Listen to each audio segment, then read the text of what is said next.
All right, how's it going, everyone? I'm back here with my host, RJ DeMello. RJ, how's it going out there on the West Coast? Hey there, everybody. Well, we got zero point zero 0.03 inches of rain the other day, so we are living it up, let me tell you. So, since we started doing this podcast 5 episodes ago, you've gotten zero point 0.3 inches of rain, essentially. Yes, yeah, that was the first time there was measurable rainfall in like 50 days. It's crazy. I mean, we talk about rain on this podcast every episode. We got it again here today. Just keep trying to send some my way. The 0.03 inches was great, but could use a little bit more. So, please everybody send your rain this way. And the air right now here is like, those really sticky New England summer days? Yeah, those really, really nice and sticky days that you just love to be in. It's my least favorite weather, I think, of all weather, is humidity. Yeah. No, that's just what out here is good for. That's one thing, you pay for it because there's no rain, but also there's no humidity out here. And so it's a beautiful thing. And like you wake up in the morning and it's actually cool. When you go to bed at night, it's cooled off, it's a weird phenomenon. So do you need a air conditioner? Yes, because now, well, I'll put it this way.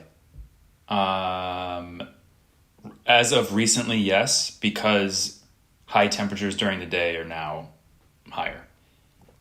Most people didn't before in Portland, and now more and more people are getting it because, for example, the 3 days this week it's going to be like a high of over 100 degrees. Oh, gross. Now at night it gets down to 70. It cools off. You wake up in the morning and you're almost feel chilly, but yeah, and it's weird because it's different than New England, I feel like. So the hottest time of the day is 3 or 4 p.m. to 8 p.m. Yeah, I mean, here it's probably 12 to 3 feels like the hottest time of the day. So yeah, exactly. At 4 or 5 it starts to cool down, but out here it's no, it's 8 p.m. and you're nope, it hasn't cooled down yet. That's so weird. Well, the sun sets later out there, right? Yes, yeah, exactly. So during the summer, yeah, the sun is setting at, well, now it's before 9, but it was 9:30, 9:45. And so, yeah, it's going to stay hot that late, but. Yeah. Jealous. Well, that's today's weather segment on Clawing Through History. Moving on to our world famous segment, What Are You Drinking? RJ, what are you drinking? Great segment. Let's see. Today I am drinking a beer called Suicide Squeeze. So it's a hockey podcast, but with some baseball, analogies here. From Fort George Brewing, which is up in Astoria, Oregon. Huh. Astoria, made famous by being the setting for the Goonies. What are you drinking, Christian? All right, I am drinking one of Rhode Island's best breweries, Tilted Barn, the Summit American Pale Ale. Summit was one of their dogs who lived on the farm. Great little place. They just built a new facility that opened this past year. It's now massive. They grow their own hops on site. In the winter, they grow Christmas trees. Really great place to hang out. So next time you're home, RJ, let's hit it up. To the barn we go. Yes. I'm down. Yes. So, do you want to hear tonight's topic? Yes. I set it off the top. Give it to me.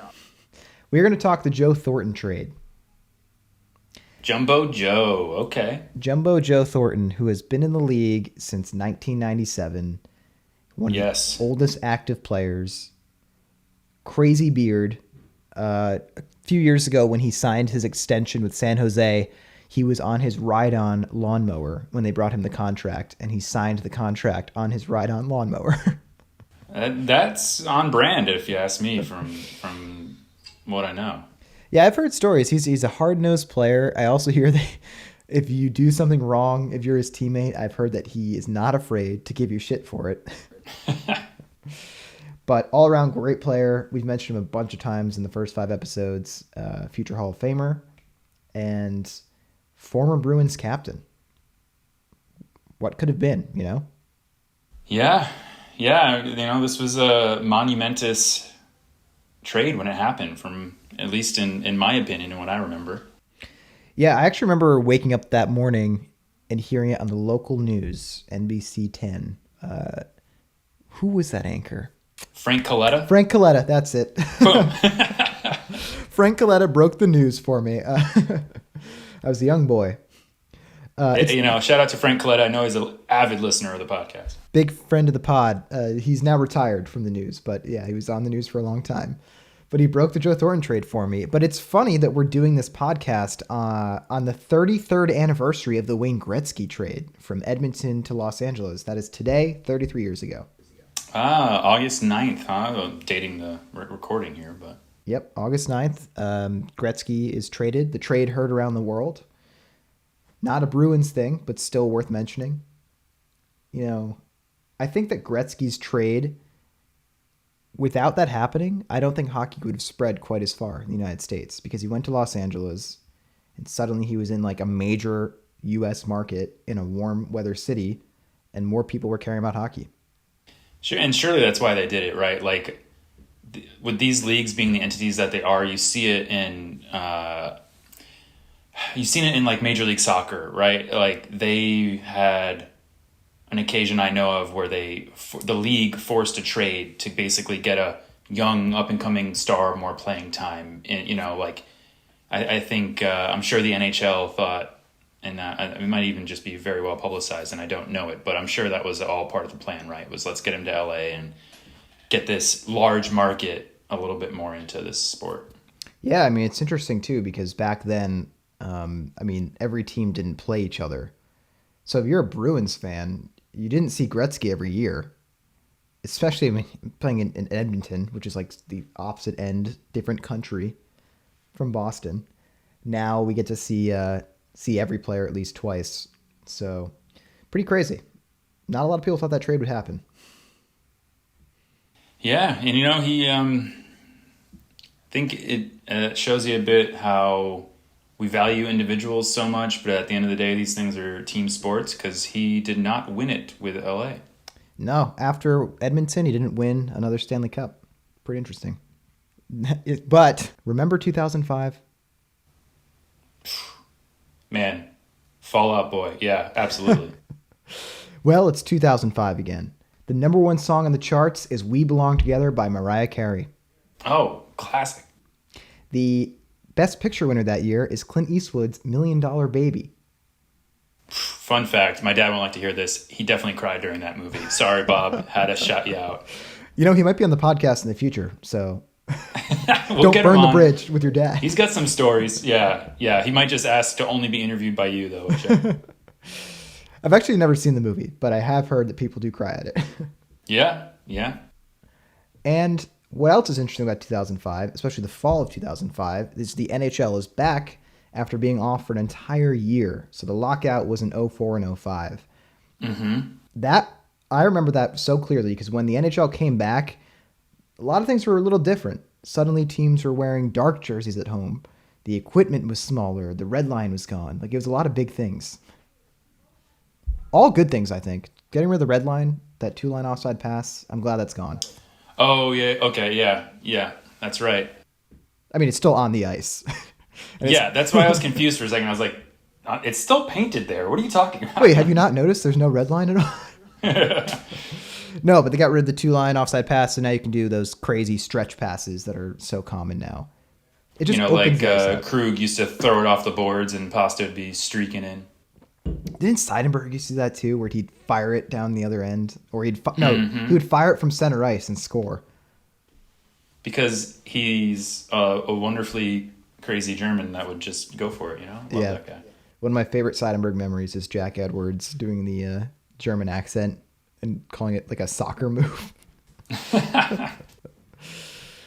But anyway, it's 2005. So, one night in the fall of 2005, Joe Thornton was dining out to dinner. What a stupid sentence. Was out to dinner with his future wife and parents when he received a pretty shocking phone call. So at this point, it's late November. So Thornton has started playing for Boston again. The NHL had just resumed play after missing an entire year due to the lockout.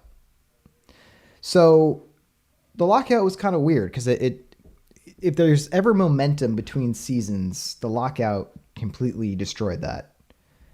So prior to the lockout, things were looking up for the Boston Bruins.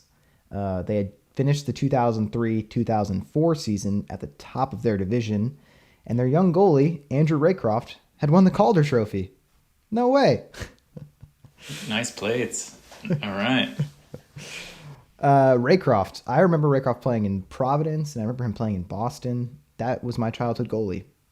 Yeah. So, following the lockout, though, things changed for the Bruins. In the first 16 games of the 05-06 season, they had a record of 7-5-4. And then to make matters worse, they had a terrible November that year. They lost 9 of 10 games. Ugh. I kind of remember this clearly, how the early mid-2000s Bruins became pretty mediocre. Who was the coach? Mike Sullivan was the coach of the Boston Bruins. He also coached in Providence, I believe, prior to that, and now, like I said, is known for winning 2 Stanley Cups in a row with Pittsburgh.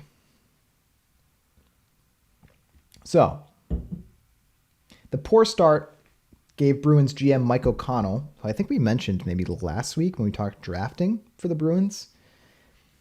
It gave him the excuse to pull off a trade that he had been trying to execute since right after the 2004 postseason. So O'Connell had this Thornton trade in his head before this season started. Now, I don't have any sort of like TV stats or anything on this, but I don't know if you remember, the Bruins in this time they weren't talked about much in Boston. They were definitely the 4th most popular team. Yeah. They hadn't won a cup in a while. They were kind of middle of the road. So it really took that. Well, they do say that the franchise came back into popularity after like 2008 when they started getting really good again. But this time, things were at an all-time low. So when the phone rang, Joe Thornton answers his phone, and he received news that would change his life forever. Mike O'Connell informed him that he'd been traded to the San Jose Sharks. They were an expansion team that played over 3,000 miles from where he had just bought a new house and a place he considered home. So, I mean, I've been to San Jose once. I flew out of San Jose, didn't really see it, but it's a much different city than Boston. I can tell you that. Yeah. It's always like boggles my mind that teams that they can do that so without the will or care of the player. But even like, I don't know, it's even different to me being like the captain and the star player. Like, to me, it just feels like you talk to somebody about this stuff. I don't know. It seems pretty wild that you can just get a phone call and be like, hey, by the way, Christian, you got to go work across the country now. Right. You know. Yeah, I mean, he deserves better, is basically what you're saying, right? I mean, they should probably give him some sort of heads up. We've kind of seen this in recent years with, especially in the last few weeks, actually, with Vegas. They traded Marc-Andre Fleury to Chicago. Mm-hmm. And from what they reported, Fleury found out through Twitter and not from his GM. And I feel like that treating your players that way is going to catch up to you as a franchise. Mm-hmm. That's just my feeling. Yeah. Especially a guy like Fleury, who is at this point been around forever. He's won a few Stanley Cups. Like Thornton, he deserves better. But in an era that predated social media, when Thornton was traded, it was easier to keep trade rumors quiet. You don't have those guys on Twitter at that point, saying, rumor is that Thornton's getting traded. He changed his MySpace top friends, and they're like, wait a minute. He's on the move. O'Connell, went to his MySpace. Or Bob McKenzie had a MySpace back then.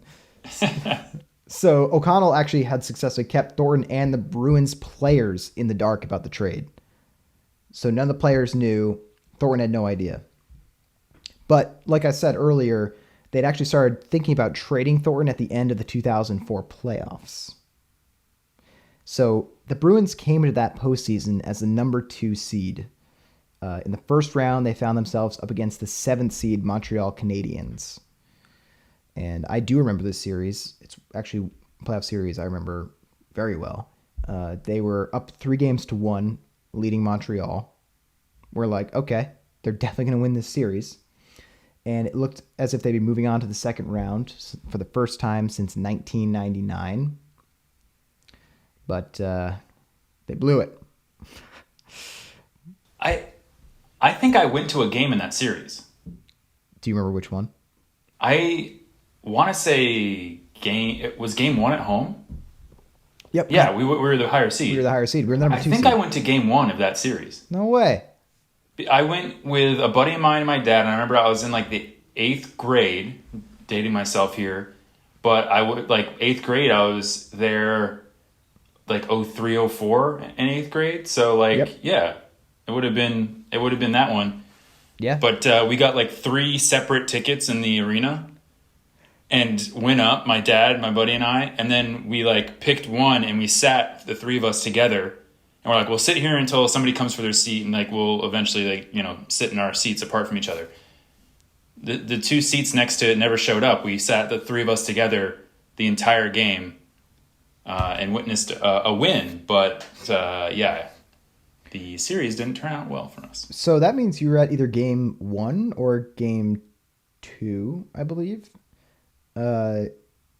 It's funny because we were just talking about how the popularity of the Bruins was at an all-time low at that time, and there were empty seats at a playoff game. That's never good. Yeah, I mean, it was definitely a packed house, but clearly not completely packed because, yeah, we were able to sit next to each other even though, like, one seat was over there, one seat was over there type thing. That's really funny. You should ask your dad if he remembers. Oh, he remembers, but he won't remember when exactly it was. Like, yeah. I might have the ticket stub somewhere, actually, in my stuff. I'll try to look for it, but if it's Montreal, we could kind of trace it back. I mean, you're probably right. This is 2004, so game 1 or 2. That this is a complete tangent side story, and you can cut this out. But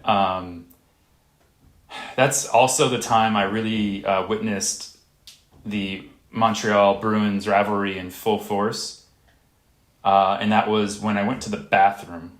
A 14-year-old kid, or almost 14, yeah, going to the bathroom.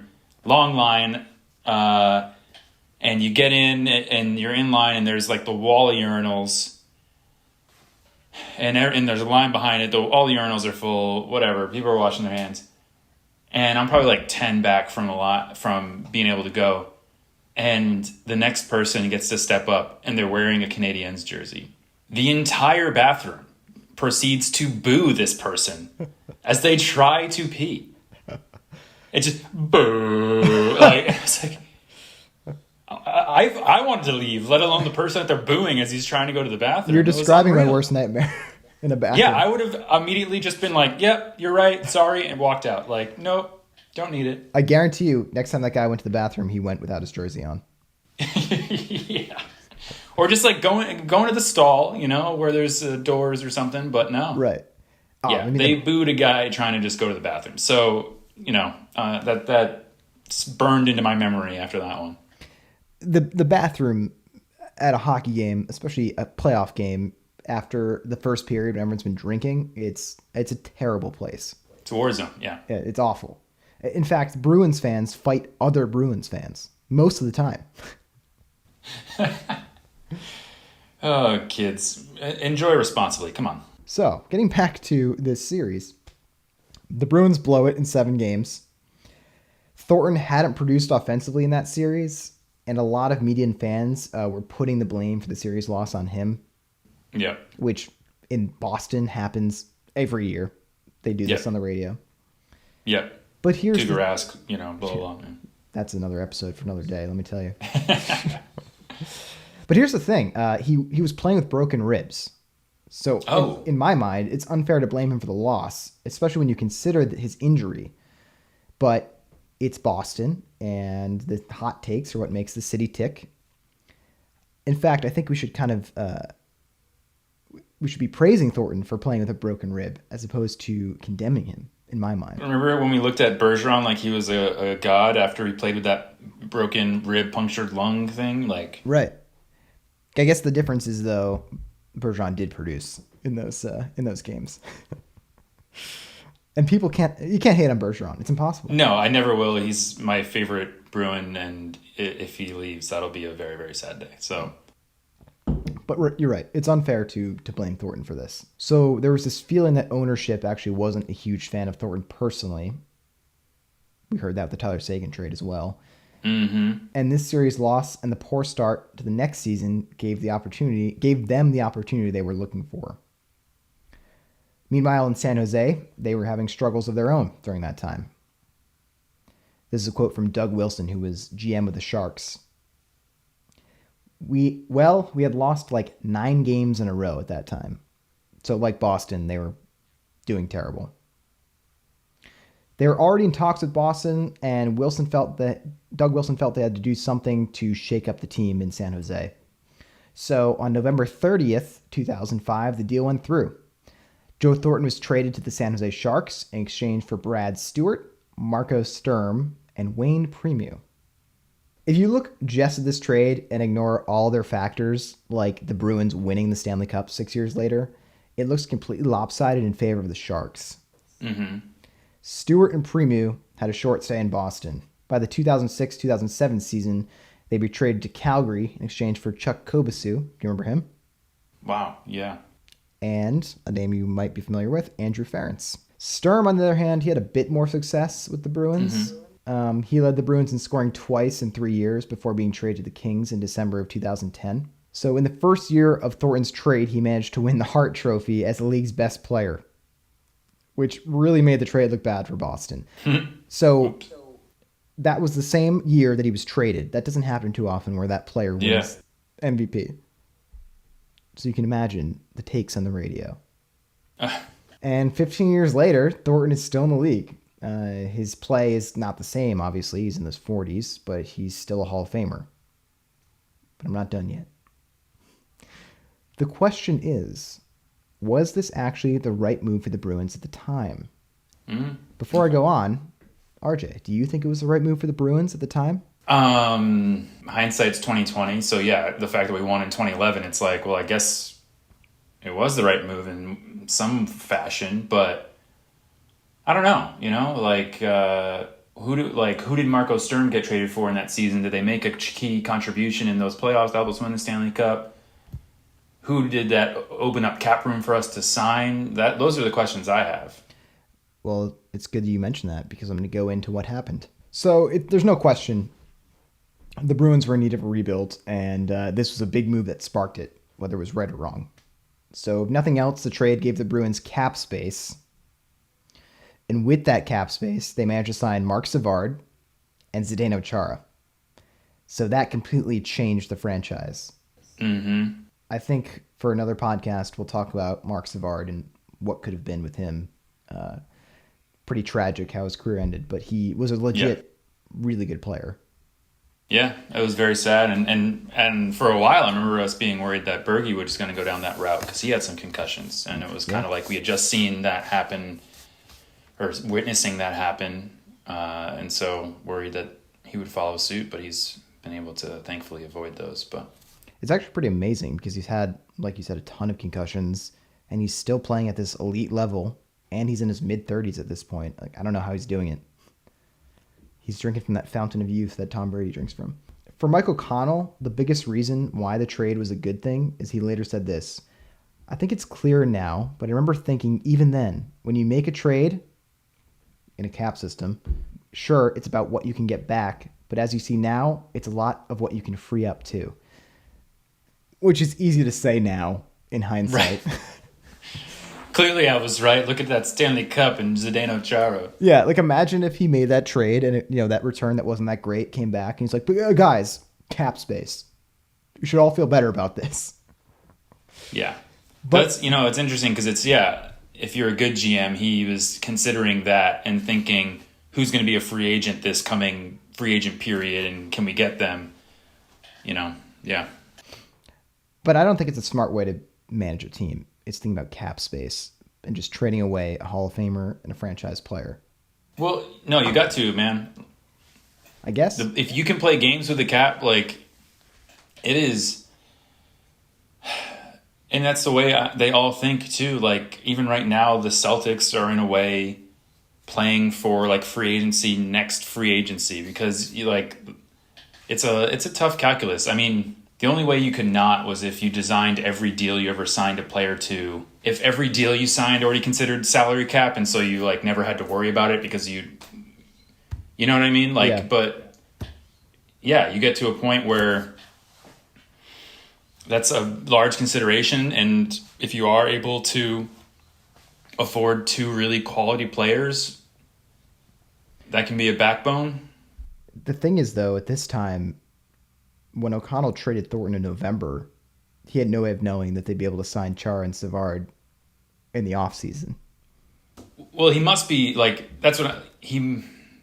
If he was doing his job well and right, he must have knew the free agent class coming up, and saying, "Okay, with this money, we can target those guys. You don't know you're going to get them, but you can go after them and aggressively." So you got to know whose contract's expiring when, and I guess hope they don't re-sign one before the period. But right. So after O'Connell's quote, he's essentially saying that the immediate return for Thornton, those three players from the Sharks, were not great. He was saying this later on. He didn't say it at the time.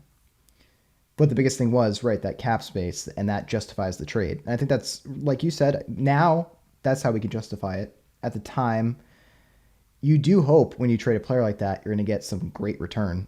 Same way with Sagan. I mean, the return... And Louis Eriksson wasn't a bad player by any means at that time. He's a good player. Now he's not a good player, but, at that time he was. And then he got hurt, but yeah. Hindsight, 2020. That's to be clear, Christian, they're all good players because they're all playing in the NHL. So that's true. They would all whoop everybody's ass. The worst player in the NHL would dangle any person listening to this. Right. Just to be clear.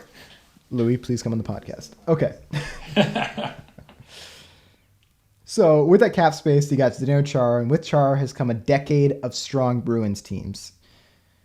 But if we go back to the trade tree, which I love to do, which I did in the first episode, there are other factors that maybe also justify the trade. We're going to Christian's Trade Treehouse. Come on now. We need a song for that. To the Trade Treehouse.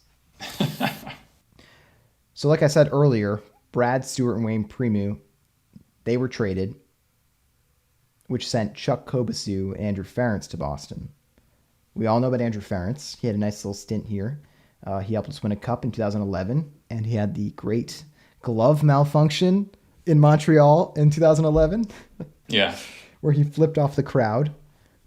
Great moment. Maybe the guy that the Bruins fans booed was there and was on the receiving end of Andrew Ference's, and then he just has really bad luck with Bruins. It was just that guy.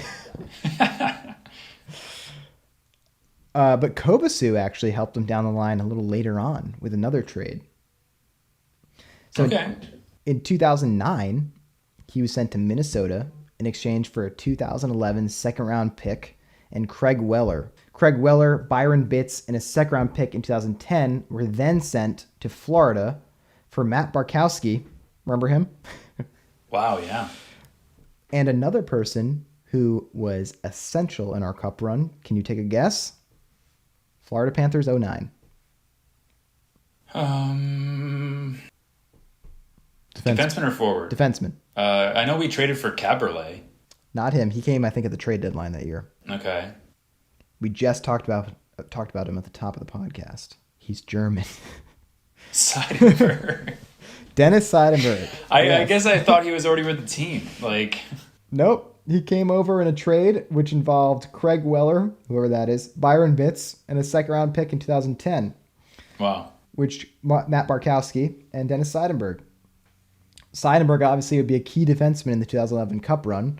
I think him and Chara were my favorite defensive pair of all time. Yeah. So the trade is way easier to justify now because Boston won a Stanley Cup. But what if Montreal had scored in overtime in Game 7 in 2011? The Bruins are bounced in the first round after an embarrassing reverse sweep the year before against the Flyers.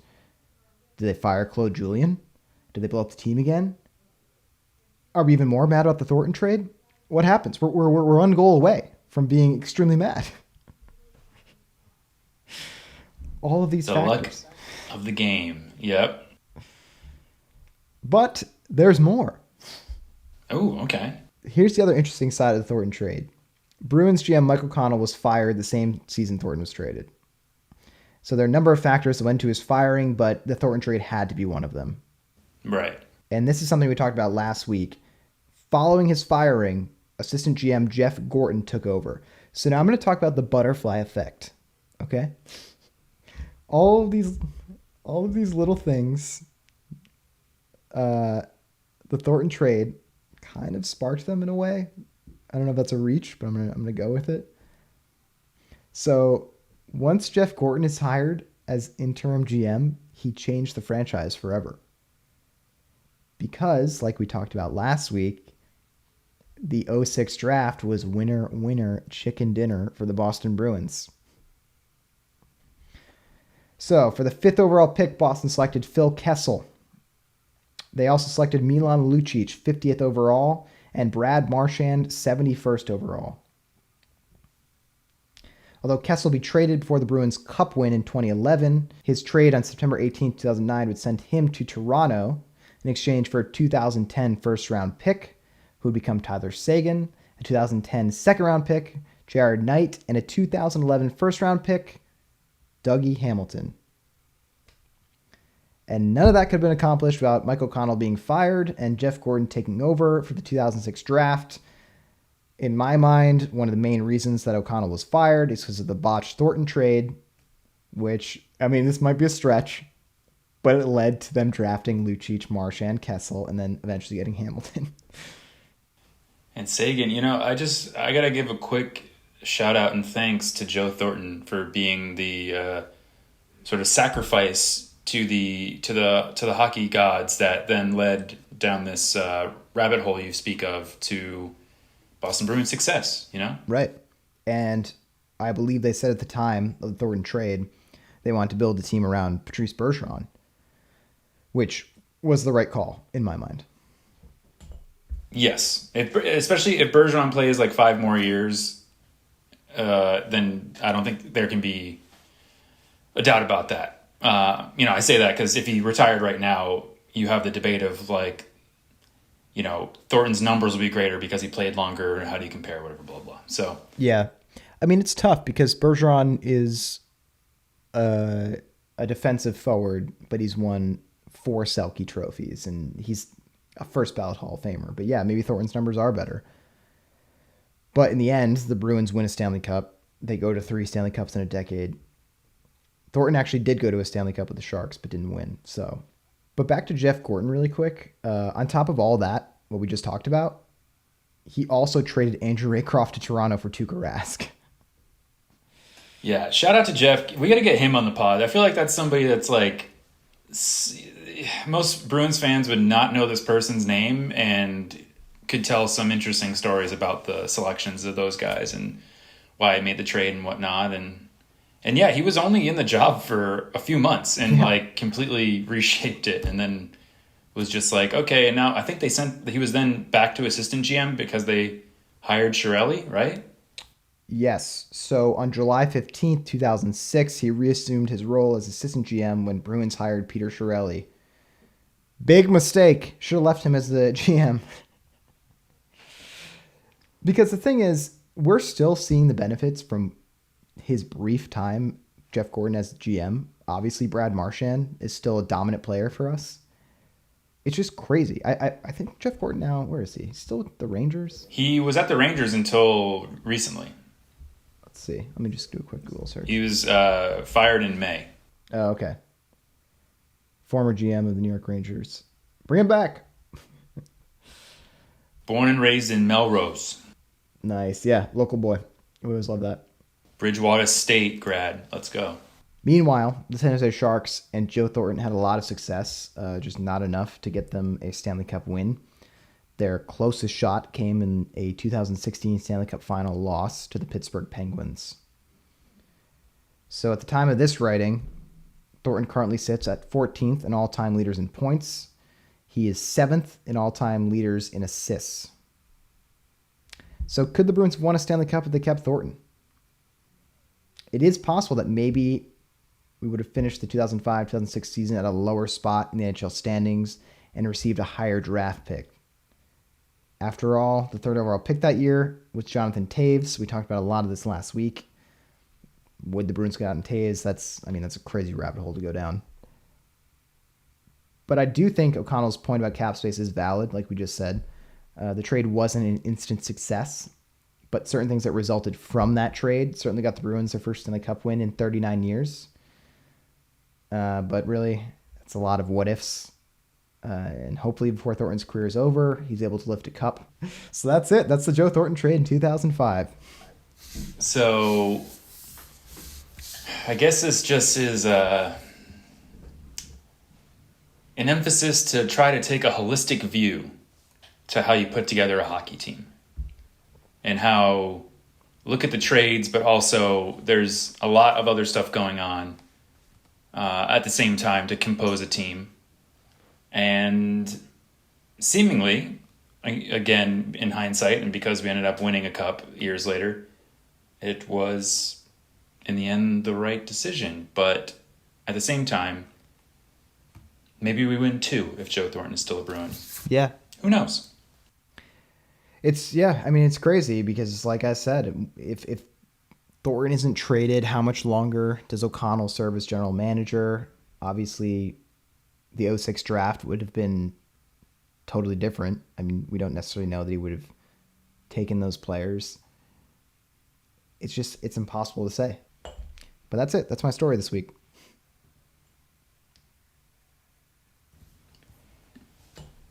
Well, then, it's good to go back to it because it's a moment that definitely, stands out and was a very big moment.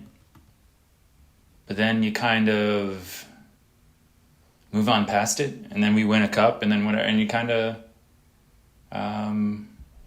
you've moved on from that, right? You, you forget about it a little bit, and it's good to take a look, and it's given me a greater appreciation for that, looking at things holistically, and hopefully the GM had that in mind of like, hey, we'll be able to get these guys in free agency this summer, and if not, you got really lucky. Yeah. Otherwise, it's a bad trade. Right. It's funny, like you said, like at the time we're mad about it, but really, Thornton spent way more of his career in San Jose than he did with Boston. So does it really matter now? And it's funny because Chara signing here, it was the best thing that's happened to the franchise maybe ever. So, I mean, for my money, he's the greatest captain in the history of the Bruins franchise. So, wow, bold claims. You came at me for saying Ray Bourque best defenseman. Especially looking statistically, and then now you just drop best captain on this. I don't know. Hold on a second. All right, here's what I think. I'm gonna make you defend this. There's 3 guys that I think are obviously the Mount Rushmore Bruins captains. There's Chief Johnny Bucyk.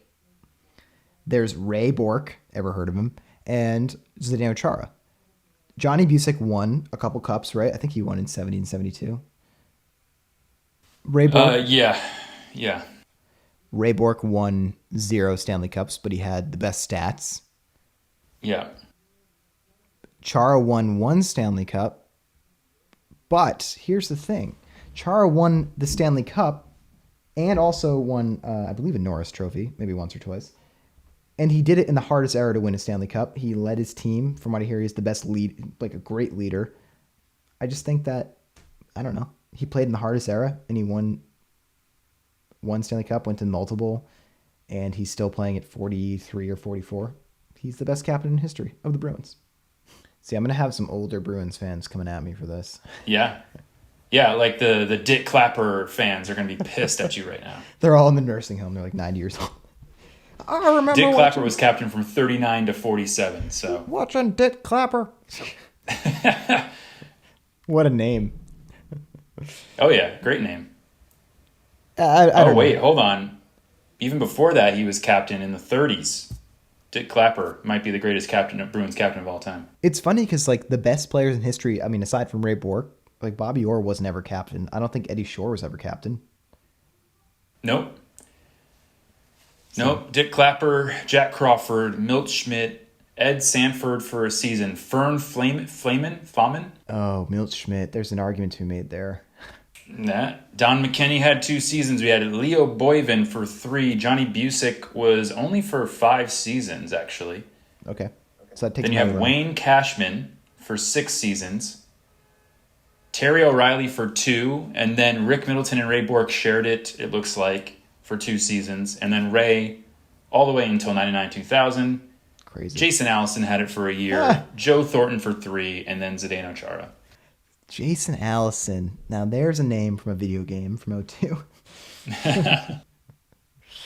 Yeah, I don't know. I think maybe Milt Schmidt, there's an argument to be made there. There's a whole other podcast about Milt Schmidt because he is a massive figure in Bruins history. Yeah. Yeah. So Absolutely. But I'm going to stick by it. I'm going to say Chara is the best captain in history. All right. If you disagree with Christian, let us know. Send us an angry email or tweet. Send your emails to yourwrong@gmail.com. No, but Christian, what should people do if they have a story idea for us? Well, it's funny you bring that up, RJ.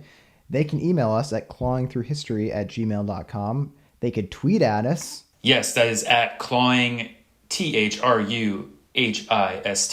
And they could also tweet at me, Christian Renzi on Twitter. Christian M. Renzi is my full name. I don't know if you want them tweeting at your personal account, but they can tweet at my personal account. Yeah, you can do that too. I'm at R_J_D. So my Twitter has become a full-on Bruins Twitter in the last year because I have nothing else to say. Cool. Well, RJ, thanks for hanging out with me again for another hour. I look forward. It's great to see your face as always. Great to see your face. I look forward to your story next time.